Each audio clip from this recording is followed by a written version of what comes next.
ஒவ்வொரு ஆண்டும் நாடகத்தை தொடங்கி வைத்து நாங்கள் கலைஞர்களுக்கு எப்போதெல்லாம் உணவு கேட்கின்றோமோ முன்வழி சாப்பாடா 100 பேரா 50 பேரா நான் தானே அப்படின்னு எங்களுக்கு உதவி செய்கிறேன்.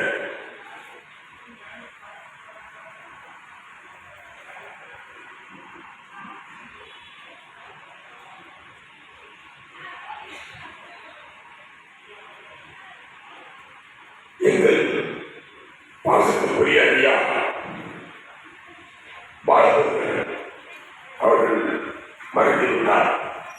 எங்கள் உள்ளங்களை பார்த்து கொண்டிருக்கிறார். அவர் மறைந்தாலும் அவருடைய துணிவியார் மிகுந்த சிரமமான சூழ்நிலையும் இங்கு வரும் கலைஞருக்கெல்லாம் இருந்தோறும் தேடி வளர்கிறார். அவர் சொன்னார், இப்போ சூழ்நிலை சரியில்லை, இந்த ஆண்டு ஐயா சொன்ன செய்ய முடியாது, நாங்கள் தேடி கொடுக்குறோம், அடுத்த வருஷம் நாங்கள் சாப்பாடை சேர்த்து ஏற்பாடு பண்ணுறேன்னு சொன்னாங்க. ஆனால் அந்த சிறு உதவியை கூட பெரும் உதவியாக நாங்கள் கருதுகிறோம். அம்மா அவர்களை அன்போடு மேடைக்கு அழைக்கிறோம்.